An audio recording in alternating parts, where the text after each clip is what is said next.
অনুবাদ: তোমার এই বিশ্বরূপ যা পূর্বে কখনো দেখিনি তা দর্শন করে, এক মিনিট, তোমার এই বিশ্বরূপ যা পূর্বে কখনো দেখিনি তা দর্শন করে আমি আনন্দিত হয়েছি, কিন্তু সেই সঙ্গে আমার মন ভয়ে ব্যথিত হয়েছে। তাই হে দেবেশ, হে জগন্নিবাস, আমার প্রতি প্রসন্ন হও এবং পুনরায় তোমার সেই রূপ আমাকে দেখাও। ঠিক আছে? তো তো এখন ব্যাপারটা হচ্ছে যে ভগবানের বিশ্বরূপ দেখতে চাইছিল অর্জুন, কিন্তু যখন ভগবান তার বিশ্বরূপ দেখালো, সেই বিশ্বরূপ দেখে বলছে আমি এখন সহ্য করতে পারছি না, আমার তোমার যে আগের যে রূপটা ছিল ওটাই ভালো ছিল। হ্যাঁ, এখন তুমি সেই দ্বিভুজ মুরলীধর শ্যামসুন্দর রূপে আবার আমাকে দর্শন করো। ঠিক আছে? যেমন আমরা একটা উদাহরণ দিতে পারি যে ধরো একজন যদি কেউ মানে কোর্টের, হাইকোর্টের যে হয় ব্যারিস্টার বা জাজ হয়, সে কোর্টেতে যেভাবে থাকে, যেরকম ড্রেস পরে, যেরকম কথাবার্তা বলে, সেরকম সে নিশ্চয়ই ঘরেতে সেরকম করে না। আর ঘরে যদি সে সেরকম করে তাহলে ঘরের লোক কিন্তু তার সঙ্গে ভালো লাগবে না। ঠিক আছে? তো সেই রকম ভক্তরা ভগবানকে আহ, মানে তার ঘরের রূপে দেখতে চায়। হ্যাঁ, তো এই যে বিশ্বরূপ, যে রূপ, এইটা হচ্ছে যে ভগবানের অফিসিয়াল দর্শন। বুঝে গেছে? অফিসিয়াল দর্শন। এই অফিসিয়াল দর্শন ভক্তদের পছন্দ নয়। ভক্তরা ভগবানকে দ্বিভুজ মুরলীধর শ্যামসুন্দর রূপে দেখতে চায়। তাৎপর্য: অর্জুন শ্রীকৃষ্ণের নিত্য বিশ্বস্ত কারণ তিনি তার অন্তরঙ্গ প্রিয় সখা। প্রিয় সখা যেমন তার সখার বৈভব দর্শনে অত্যন্ত আনন্দিত হয়, অর্জুন তেমন আনন্দিত হন যখন তিনি দেখলেন তার প্রিয় সখা শ্রীকৃষ্ণ হচ্ছেন পরম পুরুষোত্তম ভগবান, যিনি তার অমন বিস্ময়কর বিশ্বরূপ প্রদর্শন করতে পারেন। কিন্তু তখন আবার সেই বিশ্বরূপ দর্শন করে তার মনে ভয় হয়, কারণ শ্রীকৃষ্ণের প্রতি তার বিশুদ্ধ বন্ধুত্বের ফলে না জানি কত অপরাধ তিনি করেছেন। এভাবেই ভীত হয়ে তার মন চঞ্চল হয়ে ওঠে। যদিও ভয় পাবার তার কোনো কারণ ছিল না, অর্জুন তাই শ্রীকৃষ্ণকে অনুরোধ করছেন তার চতুর্ভুজ নারায়ণ রূপ দেখবার জন্য। ওকে, কারণ তিনি তার ইচ্ছা অনুসারে যে কোনো রূপ ধারণ করতে পারেন। শ্রীকৃষ্ণ এই বিশ্বরূপ জগতের মতো শ্রীকৃষ্ণের এই বিশ্বরূপ এই জগতের মতো জড় ও অনিত্য, কিন্তু বৈকুণ্ঠ লোকে তার যে দিব্য রূপ তা হচ্ছে চতুর্ভুজ নারায়ণ রূপ। তো এখানে একটা কথা আসছে, সঞ্জিত প্রভু যদি বাড়িতে থাকো তো ক্যামেরা অন করতে পারো।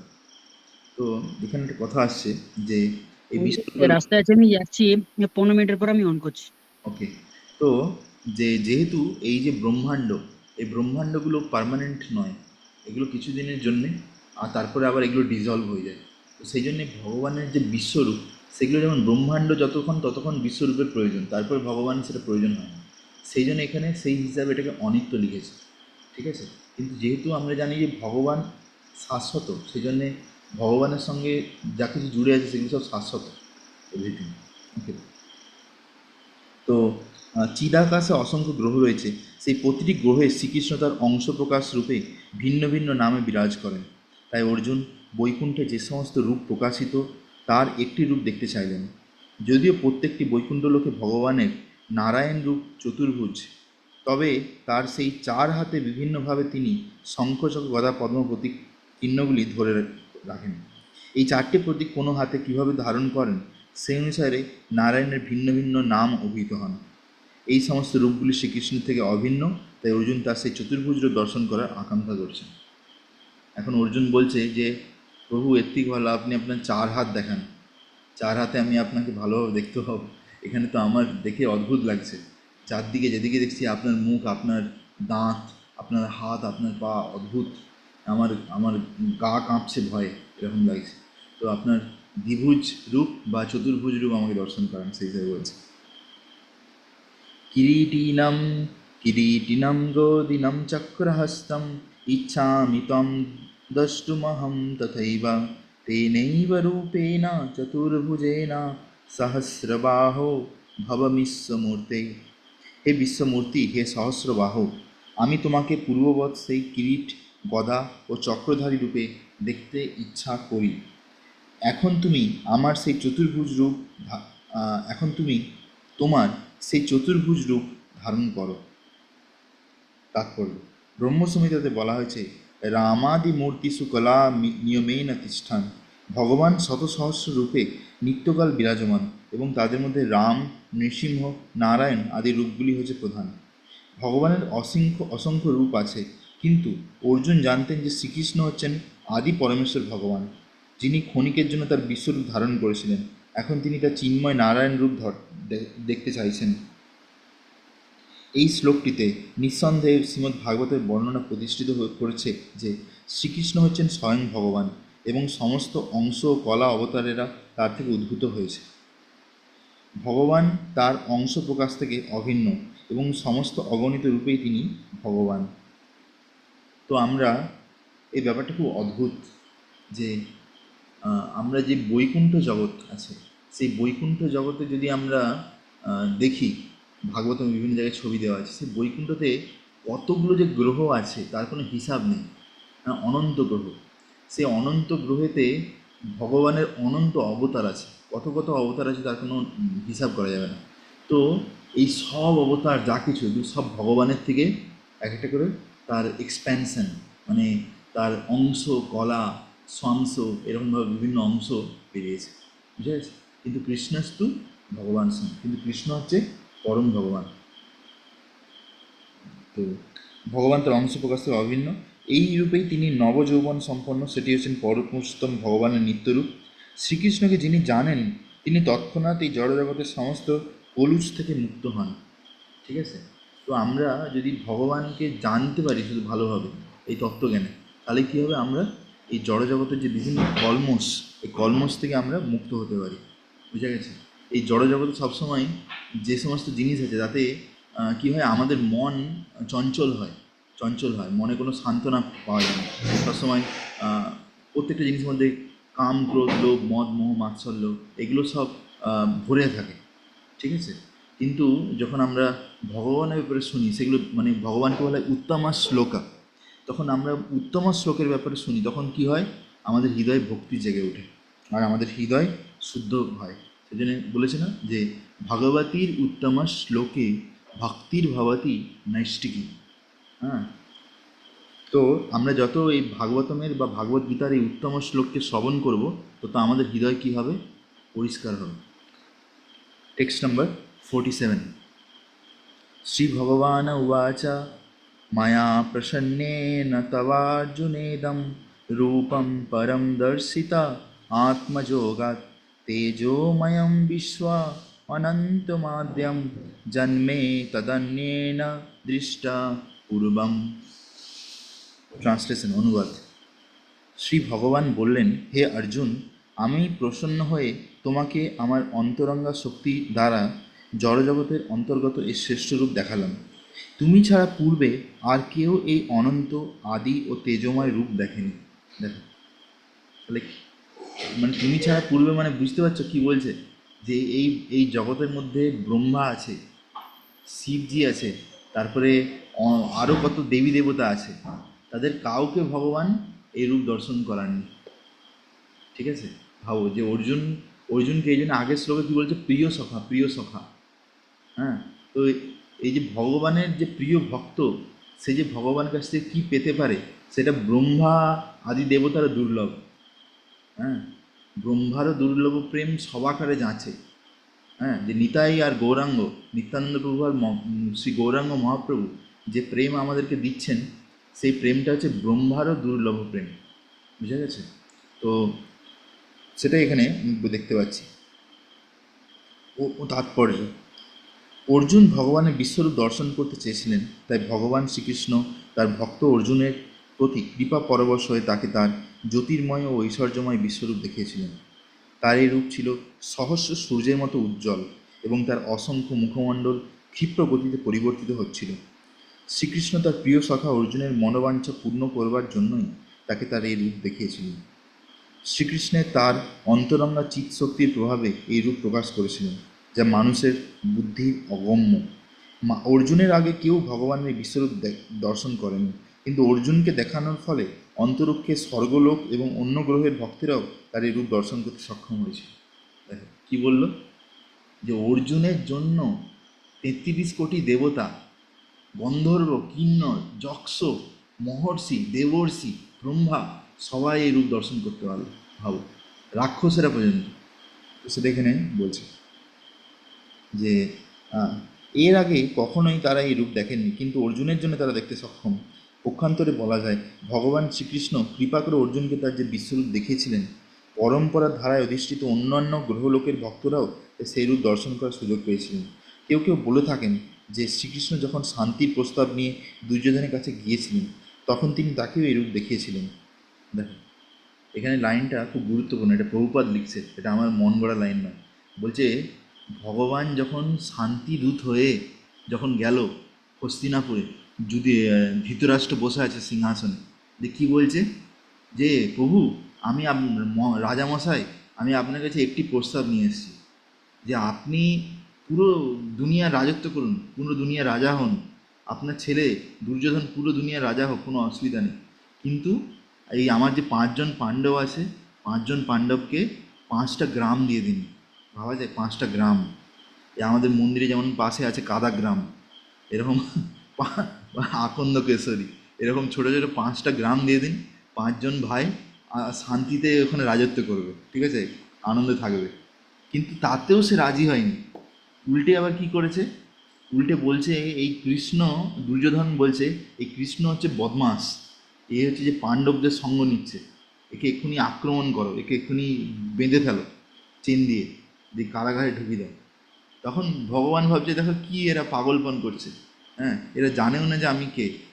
তখন ভগবান কি করেছে, সেইখানে সবার মাঝে নিজের বিশ্বরূপ দর্শন করিয়েছে সবাই। তখন যেহেতু তাদের মধ্যে ভক্তি ছিল না, তারা কিন্তু ভগবানের বিশ্বরূপ দেখতে পায়নি।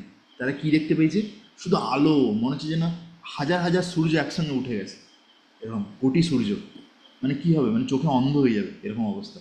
তখন সবাই ভয়ে পালাচ্ছিল, যারা সেনারা আসছিল কৃষ্ণকে বাঁধতে, তারা সবাই ভয়ে পালাচ্ছে, ভাবছে কি হয়ে গেছে কিছু বুঝতে পারছে না, আগুন ধরে গেছে নাকি চারদিকে, ঠিক আছে, এরকম অবস্থা। তো দুর্ভাগ্যবশত দুর্যোধন সেই শান্তির প্রস্তাব গ্রহণ করেন, কিন্তু সেই সময় শ্রীকৃষ্ণ কতটা তার বিশ্বরূপ প্রকাশ করেছিলেন, কিন্তু তার এই লাইনটা শোনো, কিন্তু তার সেই রূপ অর্জুনকে যে রূপ দেখিয়েছিলেন তার থেকে ভিন্ন।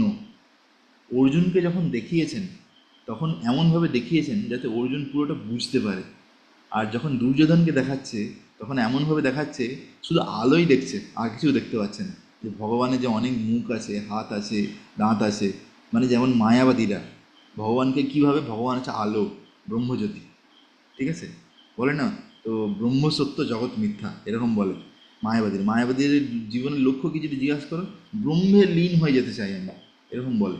কিন্তু ব্রহ্ম কি করবে, ব্রহ্মে যে যাবে, মানে ব্রহ্মজ্যোতি, সেখানে গিয়ে দেখবে পুরো চারদিকে আলো আলো আলো, সাদা আলো, ভগবানের গা থেকে যে আলো বেরোচ্ছে কোটি সূর্য সম, ঠিক আছে, দিয়ে তারপরে ওর বেশি তারা আর কিছু বুঝতে পারে না, ওকে। কিন্তু ভক্তরা কত ভাগ্যবান, যে ভক্তদেরকে ভগবান তার সুন্দর আনন্দ চিন্ময় সদুজ্জ্বল বিগ্রহাস্য, হ্যাঁ, অঙ্গানি যস্য সকলেন্দ্রিয় ভিত্তিমন্তি, এই সুন্দর রূপ তিনি দর্শন করান, ঠিক আছে। এইটা হচ্ছে যে ভগবানের করুণার প্রকাশ, যে তিনি ভক্তদেরকে করুণা করে তার এই বিশেষ রূপ দর্শন করেন। দেখো অনেকে কিন্তু এই রূপ দর্শন করতে পারে না। তো এখানে স্পষ্টভাবে বলা হয়েছে যে এই রূপ তার আগে কেউ দেখেননি। Next text number 48। না বেদযজ্ঞা অধ্যয়েনৈন দাनै না চ ক্রিয়াভির্ন তপোভিরুগ্রৈ এবং রূপা সাক্ষ্যা অহং নিলোকে দুষ্টুম তদন্যেন কুরু প্রবীরা। অনুবাদ: হে কুরু শ্রেষ্ঠ, বেদ অধ্যয়ন, যজ্ঞ, দান ও পুণ্যকর্ম ও কঠোর তপস্যার দ্বারা এই জড়জগতে তুমি ছাড়া অন্য কেউ আমার এই বিশ্বরূপ দর্শন করতে সমর্থ নয়। দেখো কী বললো, বেদ অধ্যয়ন, যদি ধরো আমি মিন্টু প্রভুকে কী করলাম, দিয়ে দিলাম পুরো একদম ভাগবতম সেট দিয়ে দিলাম পুরো বিনা পয়সায়, হ্যাঁ, ভাগবতম সেট যে খুলবে দেখবে যে তার ভিতরে 18টা বই আছে এরকম মোটা মোটা, ঠিক আছে, পড়তে অর্ধেক জীবন কেটে যাবে হয়তো। তো তারপরে আবার কি আছে, যজ্ঞ, ধরো বড় বড় কেউ যজ্ঞ করছে, অনেক দান করছে, অনেক পুণ্যকর্ম করছে, তারপরে কঠোর তপস্যা করছে, তবুও কেউ ভগবানের বিশ্বরূপ দেখতে পায়নি, অর্জুনকে বলছে। ঠিক আছে, এত কিছু করেও কিন্তু যেহেতু তুমি আমার ভক্ত, সেই জন্য আমি তোমাকে এটা দর্শন করেছি। মানে এটা ভগবান বলতে চাইছে।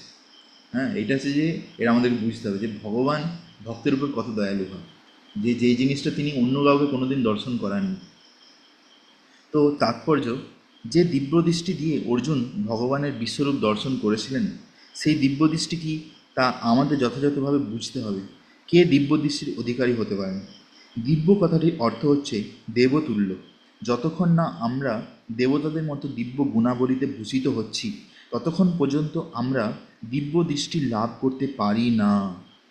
এখন কথা হচ্ছে, দেবতা কারা? বৈদিক শাস্ত্রে বলা হয়েছে, যারা ভগবান শ্রীকৃষ্ণের ভক্ত তারাই হচ্ছেন দেবতা। বিষ্ণু ভক্তা স্মৃতা দেবা।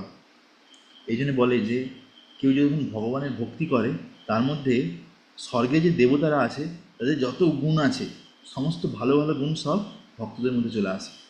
হ্যাঁ, যস্যস্তি ভক্তির ভগবতী কিঞ্চন সর্বৈ গুণৈস্তত্র সমাসুতে সুরা। সুরা, সুর মানে কি? দেবতা। আর আসুর মানে কি? রাক্ষস। ঠিক আছে, কি বলছে? যস্যাস্তি ভক্তির ভগবতী অকিঞ্চনা। কেউ যখন তার গুরুদেবের কথার উপর পূর্ণ বিশ্বাস থাকে, গুরুদেবকে শ্রদ্ধা করে, আবার ভগবানকেও খুব শ্রদ্ধা করে, সমান লেভেলে পুরো। ঠিক আছে, যে সেইভাবে যখন কেউ ভক্তি করে, যস্যাস্তি ভক্তি ভগবতী অকিঞ্চনা, কীরকমভাবে ভক্তি করবে? অকিঞ্চনা। অকিঞ্চন মানে আমার জীবনে ভগবান ছাড়া আর কিচ্ছু নেই, ব্যাস এরকম। এটাকে বলে অকিঞ্চন ভক্তি। হ্যাঁ, ওই যে অনেক ভক্ত থাকে, তার নাম দিয়ে দেয় কোন গুরু মহারাজ অকিঞ্চন কৃষ্ণদাস।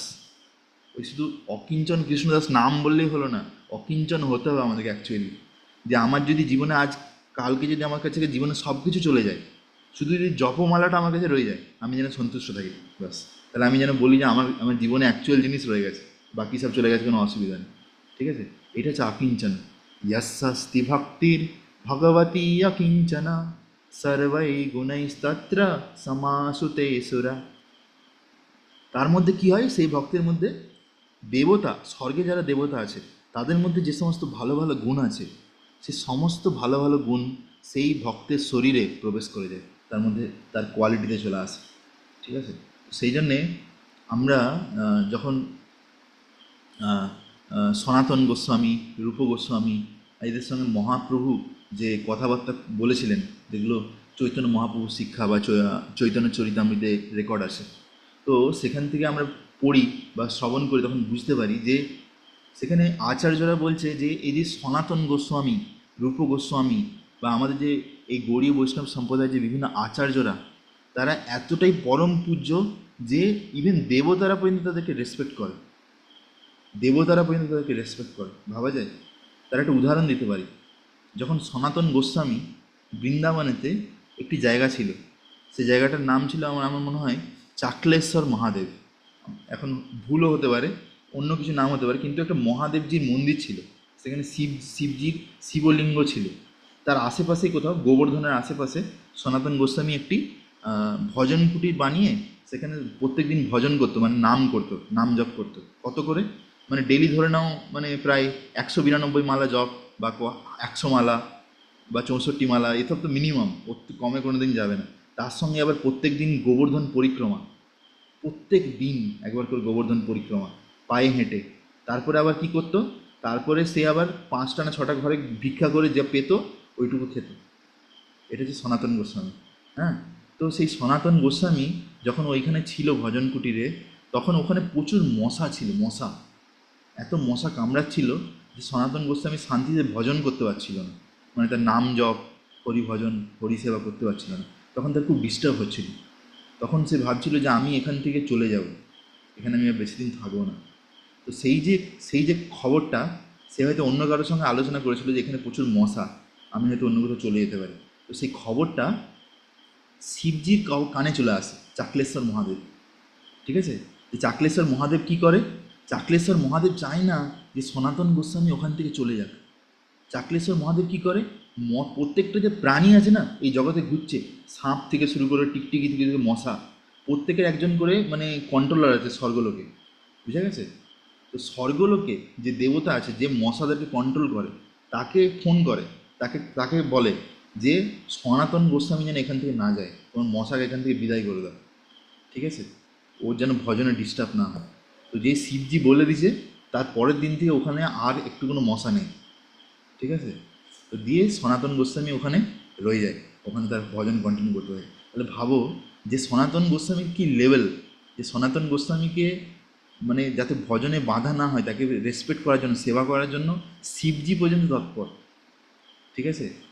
তো এই হচ্ছে একজন মানে কি বলবো শুদ্ধ ভক্তের পজিশন। ওকে।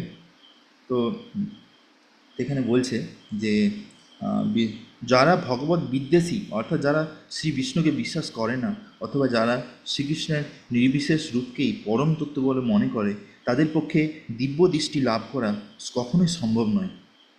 শ্রীকৃষ্ণের নিন্দা করা এবং সেই সঙ্গে দিব্য দৃষ্টি সম্পন্ন হওয়া কখনো সম্ভব নয়। দৈব গুণাবলীতে বিভূষিত না হলে কখনো দিব্য দৃষ্টি লাভ করা সম্ভব নয়। পক্ষান্তরে বলা যায়, যারা দিব্য দৃষ্টি সম্পন্ন তারাও অর্জুনের মতন দর্শন করতে পারেন। ভাগবদ্গীতায় ভগবানের বিশ্বরূপের বর্ণনা করা হয়েছে। যদিও অর্জুনের পূর্বে এই বিবরণ সকলের কাছে অজ্ঞাত ছিল, এখন এই ঘটনার পরে ভগবানের বিশ্বরূপ সম্পর্কে আমরা কিছুটা ধারণা করতে পারি। যারা যথার্থ দৈবগুণ সম্পন্ন তারা ভগবানের বিশ্বরূপ দর্শন করতে পারেন, কিন্তু ভগবান শ্রীকৃষ্ণের শুদ্ধ ভক্ত না হলে কেউ দিব্য পদ বাচ্য হতে পারেন না। ভগবত ভক্ত যারা যথার্থ দিব্য প্রকৃতিতে অধিষ্ঠিত, যাদের দিব্য দৃষ্টি আছেই, তারা কিন্তু ভগবানের বিশ্বরূপ দর্শনের জন্য উৎসুক নন। দেখো এবারে বলছে, এবার প্রভুপাদ লিখছে, কি লিখছে যে যাদের মানে যারা মানে ভক্তিতে উন্নত হয়ে গেছে, যারা ভক্তিতে উন্নত হয়ে গেছে, তারা কিন্তু কখনো ভগবানের বিশ্বরূপ দেখতেও চায় না, আর ভগবানের বিশ্বরূপ দেখার জন্য ভগবানকে প্রার্থনাও করে না। কেন?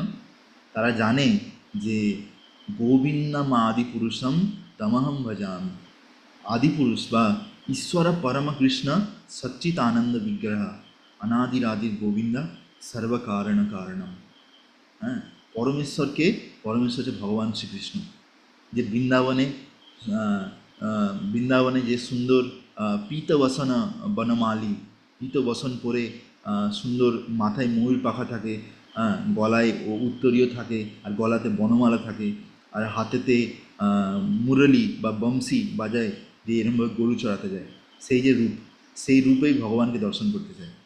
আর আমাদেরকে প্রভুপাদ কৃপা করে সেই সুন্দর শ্রী বিগ্রহ দিয়েছে। শ্রী বিগ্রহারা ধন নিত্য নানা শৃঙ্গারতান মন্দির মার্জনাদ যুক্তস্য ভক্তম শনিয়ঞ্জতোপি বন্দে গুরোর শ্রী চরণারবিন্দম। আর সেই সেই যে শ্যাম সুন্দর বৃন্দাবন কৃষ্ণ, সেই কৃষ্ণ আর তার প্রিয়তমা শ্রীমতী রাধারানী অন্তরঙ্গা শক্তি যখন একসঙ্গে মিলে যায়, তখন কি হয়?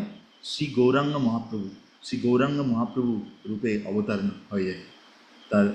হ্যাঁ, যদিও শ্রীমন মহাপ্রভু বা গৌরাঙ্গ মহাপ্রভু অবতার নয়, কিন্তু তত্ত্ব হিসাবে বলা যেতে পারে যে, যেমন চৈতন্য চরিতামৃতে বলা হয়েছে যে সেই রাধা আর কৃষ্ণ যখন একই শরীরে প্রবেশ করে যায় একসঙ্গে, তখন যেই রূপ ভগবানের হয়ে যায়, তার গায়ের রং পরিবর্তন হয়ে যায়। সেটা কি হয়ে যায়? সুবর্ণ বর্ণ বা সোনালি রং বা সোনার তপ্ত কাঞ্চন গৌরাঙ্গী, এই রং চলে আসে, রাধারানীর রং। তা আমরা প্রভুপাদের কৃপায় সেই রূপকে দর্শন করতে পারছি, যে শ্রীমন মহাপ্রভুকে, যে মহাপ্রভুকে দর্শন করা মানে রাধা কৃষ্ণকে দর্শন করা সেম সেম।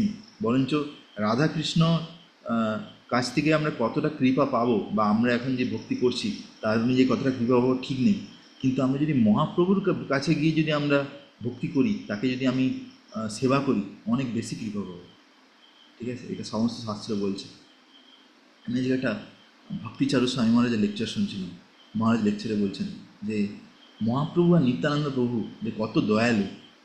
বলছে যে মহাপ্রভু কেমন দয়ালু, যে কোনো ব্যক্তি যে ভক্তি করছে, সে কীরকম কী ভক্তি করছে আমি জানি না, কিন্তু সে যদি রাত্রিবেলা বা রাত্রিবেলার কথা ছাড়া যদি সে লোককে বলে যে আমি হচ্ছে নিত্যানন্দ প্রভুর দাস, আমি হচ্ছে নিত্যানন্দ প্রভুর দাস, আর কিছু নয়। তুমি কে? না আমি এই অমুক দাস, এইসব না, আমি নিত্যানন্দ প্রভুর দাস বাস। বা এটা যদি সে মনে মনে করে, বা সে যদি নিত্যানন্দ প্রভুকে যখন দর্শন করে যদি বলে প্রভু আমি শুধু আপনার দাস, হ্যাঁ মুই নিতাই দাস, মুই নিত্যানন্দ দাস, ঠিক আছে, তাহলে তাকে মহাপ্রভু স্বীকার করে নেয়, ঠিক আছে, মহারাজ বলছে। আর তারপরে বলছে যে নিত্যানন্দ প্রভু আরও বেশি দয়ালু। নিত্যানন্দ প্রভু, নিত্যানন্দ প্রভু কীরকম দয়া করেন বলছে, কেউ যদি দিনের শেষে কোনো ভক্ত যদি বলে যে একবার যে হে গৌরাঙ্গা, ঠিক ঠিক আছে, যদি একবার বলে যে হে গৌরাঙ্গা বলে দেয়, তাতেই কিন্তু নিত্যানন্দ প্রভু তাকে নিজের করে নেয়, যে এ আমার আমার লোক, এ আমার দলের লোক, ঠিক আছে, তাকে স্বীকার করে নেয়। এরকম মানে ভক্তিচরণ মহারাজ বলছে। তো এইটা আছে যে এইরকম যে কৃপা, এত সহজে যে কৃপা, সেটা আমরা হয়তো রাধাকৃষ্ণের কাছ থেকে পাবো না, ঠিক আছে। সেই রকম মানে যে বিগ্রহ, সেরকম যে করুণা অবতার বিগ্রহ আমাদেরকে প্রভুপাদ দিয়েছেন, ওকে। তো সেই জন্য এখানে বলছে যে যারা ভক্তিতে উন্নত সেই সমস্ত ভক্তরাও এই বিশ্বরূপ দর্শন করতে চান না। কিন্তু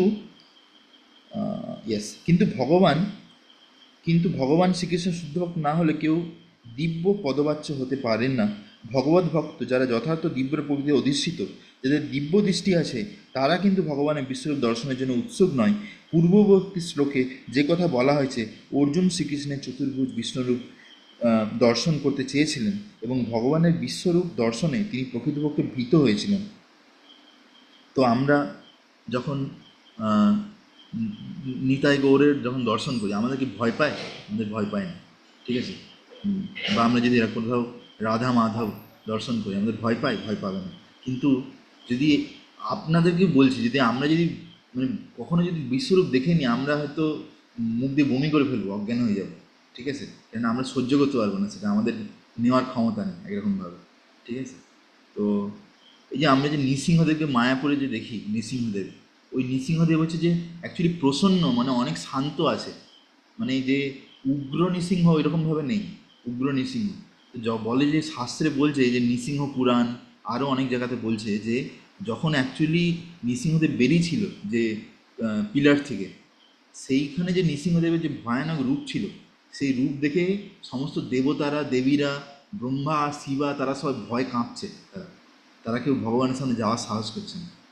ভাবা যায়। তো সেই জন্যে প্রভুপাদ আমাদেরকে যেটা দিয়েছে অনেক, মানে আমরা যতটা নিতে পারবো সেরকমই দিয়েছে, ঠিক আছে। তো এটা আমাদেরকে বুঝতে হবে। এই শ্লোকে বেদ যজ্ঞা অধ্যয়নে কথাগুলি খুব তাৎপর্যপূর্ণ, যা বৈদিক সাহিত্যে অধ্যয়ন এবং যাগযজ্ঞের বা যজ্ঞবিধির বিষয়বস্তুকে উল্লেখ করে। বেদ বলতে সব রকম বৈদিক শাস্ত্রকে বোঝায়, যেমন চতুর্বেদ, অষ্টাদশ পুরাণ, উপনিষদ ও বেদান্ত সূত্র। এই সমস্ত শাস্ত্র গৃহে অথবা অন্য কোথাও পাঠ করা যায়। তেমনই বৈদিক যজ্ঞবিধির অনুশীলন করবার জন্য কল্পসূত্র ও মীমাংসা সূত্র রয়েছে। দানই শব্দে যজ্ঞ পাত্রে দান করার কথা বলা হয়েছে, যেমন ভক্তি ভরে ভগবানের সেবায় নিযুক্ত ব্রাহ্মণ ও বৈষ্ণবদের দান করা। তো এখানে পার্টিকুলারলি কী বলছে, কেউ যদি দান করতে চায় তাকে প্রথমে হৃদয়ে ভক্তি দরকার, আর ভক্তি ভরে সে ভগবানের সেবার জন্য বা বৈষ্ণবদের সেবার জন্য সে কিছু দান করতে পারে। তেমনি পুণ্যকর্ম বলতে অগ্নিহত্য, বর্ণাশ্রম ধর্মকে উল্লেখ করে, আর ইচ্ছাকৃত দৈহিক ক্লেশ স্বীকার করাকে বলা হয় তপস্যা। তপস্যার মানে কি? তপস্যার মানে হচ্ছে যে আমার ধরো সকালবেলা 3টের সময় ঘুম থেকে উঠতে ভালো লাগে না, মনে হবে যে না আমি আরও 10 মিনিট শুয়ে পড়ি, তারপরে 10 মিনিট পরে আবার যখন অ্যালার্ম বাজবে আবার 10 মিনিট, এরকম করে 4টে বেজে যায়, কিন্তু আমাকে 3টের সময় উঠতে হবে। আমি যদি উঠতে পারি সেটা হচ্ছে তপস্যা, বুঝে গেছে? আচ্ছা, সেকেন্ড, তারপরে ধরো আমার দিনে 3বার বা 2বার স্নান করতে আমার ভালো না লাগতে পারে, কিন্তু আমি যদি তবুও দিনে 2 থেকে 3বার স্নান করি, সেটা হচ্ছে তপস্যা, ঠিক আছে। তো যেই জিনিসটা আমার হয়তো ভালো লাগে না কিন্তু ভক্তির জন্যে এটা উন্নতি করবে, সেইগুলো যদি আমরা করতে পারি সেগুলো হচ্ছে তপস্যা, এটা এখানে বলছে, ঠিক আছে। না আমি ওই খালি পায়ে পায়ে চলে গেলাম মহাদেবের এই যে নিয়ে ছুটছে না 1 মাস ধরে, হর হর হর হর হর মহাদেব, তারপরে 1 মাস পরে যে কী করবে তার ঠিক নেই, হ্যাঁ, তারপরে আবার সব মাছ মাংস দেওয়া হবে, সব কিছু করবে, হ্যাঁ না, প্র্যাকটিক্যাল কথা বলছি, আমি কিছু এক্সাজারেট করছি না, হ্যাঁ। আমি যেটা শুনেছি যে ওই একটা মাস শ্রাবণ মাস কিন্তু অনেক নিয়ম পালন করে, কিন্তু তারপরে আবার সেই সব শুরু হয়ে যায়, হ্যাঁ না? তো ওইরকম করে কোনো লাভ হবে না। ওইরকম করে আমরা এমন একটা তপস্যা করা উচিত যেটা আমরা কন্টিনিউ করতে পারবো। ওই নয় 1 মাস করলাম আর বাকি 11 মাস ধরে ইন্দ্রতৃপ্তি করলাম, ওইরকম করে কি হবে? তো মুসলমানরাও তো করে, হ্যাঁ না? মুসলমানরা দেখবে যখন সেই কি কি মাস বলে, রমজান মাস, তখন নাকি ওরা নাকি অনেক সকাল সকাল উঠে কি খায়, দিয়ে নাকি সারাদিন কিছুই খায় না, তারপরে আবার নাকি চাঁদ উঠার পরে নাকি কি খায়, অনেক নাকি তপস্যা করে, ফল খেয়ে থাকে, তারপরে আবার 1 মাস পরে, আর বাকিটা বলার দরকার নেই, ঠিক আছে? তো এরকমভাবে এরকম তপস্যার কী দাম? এই জন্যে প্রভুপাদ কি চাই, আমরা যেটা করি সেটা যেন লং টার্ম কন্টিনিউ চলতে থাকে, না একদিন এরকম করে উঠে গেল আবার তারপরে নিচে পড়ে গেল, এরকম না। তো এখানে বলছে যে সুতরাং সকলের এই সমস্ত আচরণ করতে পারেন এবং দৈহিক ক্লেশ স্বীকার করতে পারেন, দান করতে পারেন, বেদ পাঠ করতে পারেন, যতক্ষণ না তিনি অর্জুনের মতন ভগবত ভক্তে পরিণত হচ্ছেন ততক্ষণ পর্যন্ত তার পক্ষে ভগবানের বিশ্বরূপ দর্শন করা সম্ভব নয়। যারা নির্বিশেষবাদী তারাও কল্পনা করছেন যে তারা ভগবানের বিশ্বরূপ দর্শন করছেন, কিন্তু ভগবদ্গীতা থেকে আমরা বুঝতে পারি যে নির্বিশেষবাদীরা ভগবত ভক্ত নয়, যে তাদের পক্ষে ভগবানের বিশ্বরূপ দর্শন করা কখনো সম্ভব নয়। তো কেউ যদি বলে যে আমি ভগবানের বিশ্বরূপ দর্শন করেছি, করে ফেলেছি প্রভু, তাহলে বুঝবে যে সে একদম ডাহা মিথ্যে কথা বলছে, কারণ এটা সম্ভব নয়। তাকে এখানে প্রভুপাদ কী লিখেছে, তাকে অর্জুনের মতন ভক্ত হতে হবে, তবে সে দর্শন দিতে হবে। অনেক মানুষ আছে যারা অবতার তৈরি করে, প্রভুপাদ লিখছে, তারা ভ্রান্তভাবে কোনো সাধারণ মানুষকে ভগবানের অবতার বলে অপপ্রচার করে, কিন্তু এগুলি হচ্ছে নিতান্তই মূর্খতা। হ্যাঁ, নিতান্তই মূর্খতা। আমাদের ভগবদ্গীতা তত্ত্ব গ্রহণ করতে হবে, তা না হলে পূর্ণরূপে দিব্যজ্ঞান লাভ করা সম্ভব হবে না।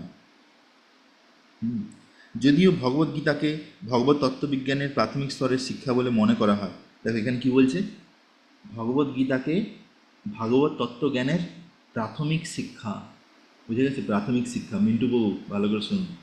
তো আমি কেন বলছি যে আপনি বলছিলেন যে ভাগ ভাগবতম কেন পড়তে হবে, তাহলে প্রাথমিক শিক্ষার উপরে উঠতে হবে না, সেই জন্য ভাগবতম পড়তে হবে। ভাগবত গীতাকে প্রভুপাদ কী বলছে, ভাগবত জ্ঞানের প্রাথমিক শিক্ষা, বুঝে গেছে? এরপরে আরও অনেক শিক্ষা বাকি আছে, সেগুলো করতে হবে। তো তো এখানে বলছে যে হ্যাঁ, করা হয়, তবু এটি এতই নিখুঁত যে তার মাধ্যমে আমরা কোনটা কি সেই বিষয়ে যথার্থ জ্ঞান লাভ করতে পারি। কোনো নকল অবতারের চেলাও বলতে পারে যে তারাও ভগবানের দিব্য অবতার বা বিশ্বরূপ দর্শন করেছে, কিন্তু তাদের সেই দাবি গ্রহণযোগ্য নয়, কারণ এখানে স্পষ্টভাবে বলা হয়েছে যে শ্রীকৃষ্ণের ভক্ত না হলে ভগবানের বিশ্বরূপ দর্শন করা সম্ভব নয়। সুতরাং সর্বপ্রথমে তাকে শুদ্ধ কৃষ্ণভক্ত হতে হবে, তারপর তিনি দাবি করতে পারেন যে বিশ্বরূপ বা অন্য রূপ, অন্য যে রূপ তিনি দর্শন করছেন তা তিনি অন্যদের দেখাতে পারেন। কৃষ্ণভক্ত কখনোই মেকি অবতার বা তাদের চেলাদের মেনে নিতে পারেন না। প্রভুপাদ খুব ভালোভাবে এখানে খণ্ডন করেছে, হ্যাঁ, তথাকথিত ভগবান যাতে। Next, text number 49। মা তে ব্যথা মা চ বিমূঢ় ভাব দৃষ্টা রূপম ঘোর মিদুম মমেদম ব্যাকতভিপ্রীত মনা পুনস্তম তদেব মে রূপ মিদম প্রপশ্য। 49 অনুবাদ। আমার এই প্রকার ভয়ঙ্কর বিশ্বরূপ দেখে তুমি ব্যথিত ও মোহাচ্ছন্ন হও না অর্জুন।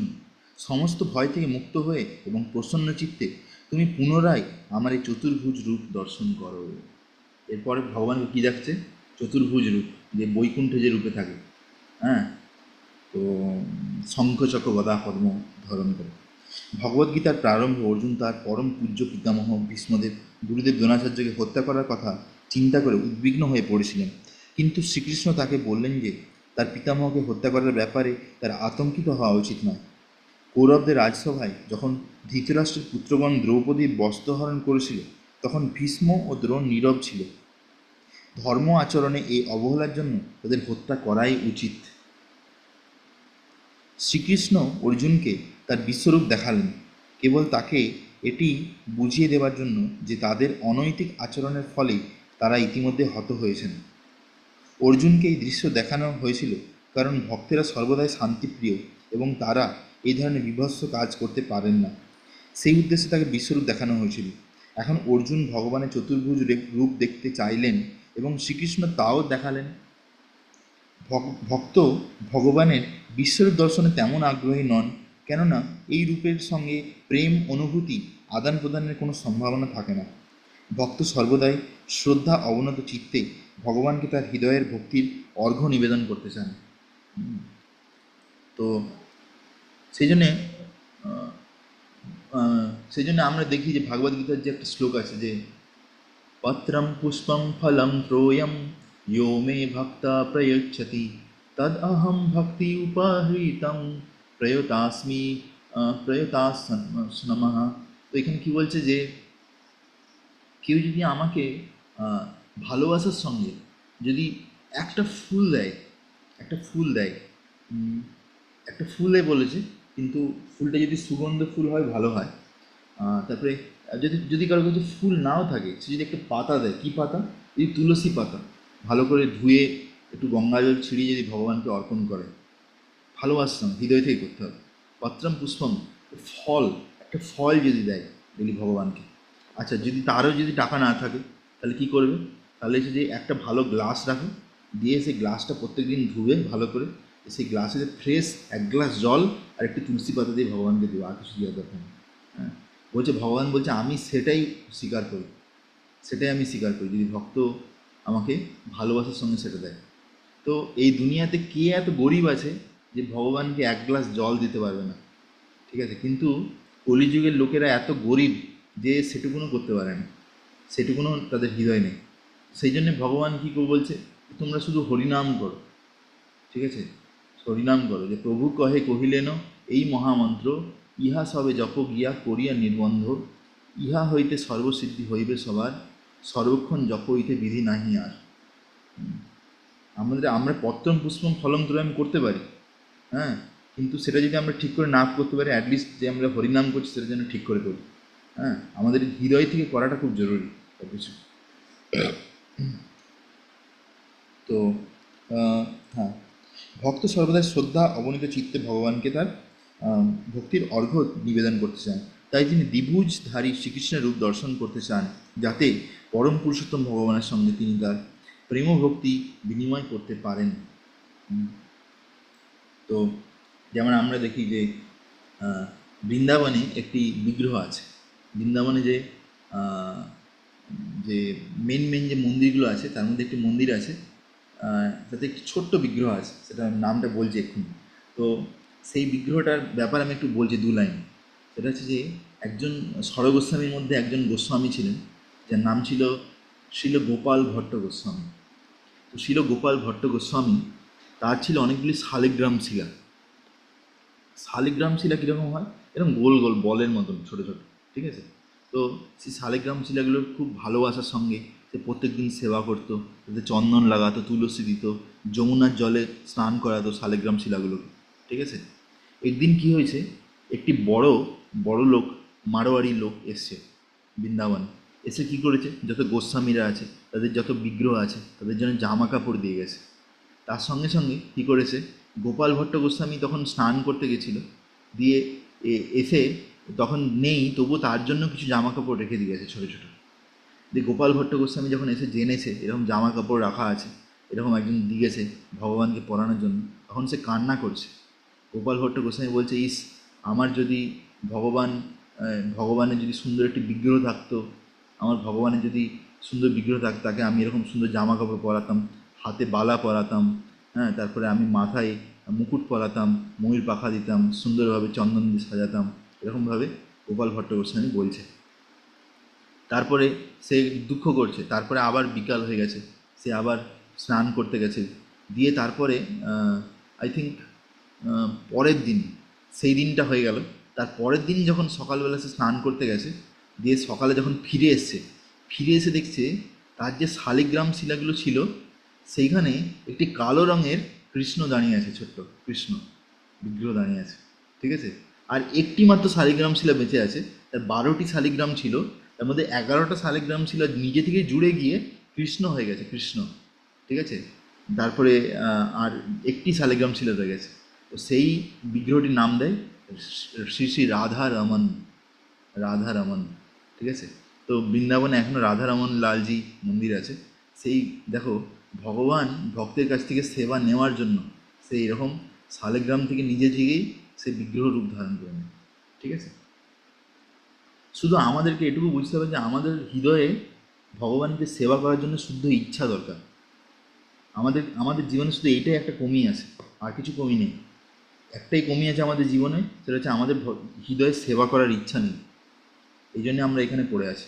আমার যদি হৃদয়ে সেবা করার ইচ্ছা চলে আসে, ভগবান সব কিছু দিয়ে দেবে। ঠিক আছে, ভগবান মানে কী বলবো, আমরা ভগবানকে কিনে ফেলতে পারি সেই ইচ্ছা দিয়ে। হ্যাঁ, ভগবান আমাদেরকে এত ভালোবাসবে, সব রকম সুযোগ দেবে। হুম। তো আজকে আমি চৈতন্য চরিতামৃতের একটা মধ্যলীলার একটা লাইন পড়ছিলাম। সেখানে শিলা প্রভুপাদ লিখছেন যে কেউ যখন কেউ যখন হরি আর কৃষ্ণ বা এই হরে কৃষ্ণ মহামন্ত্র নাম জপ করে, সে যে ভালোভাবে জপ করছে তার কি প্রমাণ হবে? তার সেবা করার ইচ্ছা বাড়বে, যত দিন যাবে সেবার ভাব বাড়বে। আর এইটাই হচ্ছে প্রমাণ যে সে কত ভালো জপ করছে, নাম জপ। সে যত ভালো করে নাম জপ করবে, দিন দিন তার ততই সেবা করার ইচ্ছা প্রবৃত্তি বাড়তে থাকবে। এইটাই হচ্ছে তার প্রমাণ, তার নাম জপের কোয়ালিটি। বুঝা গেছে?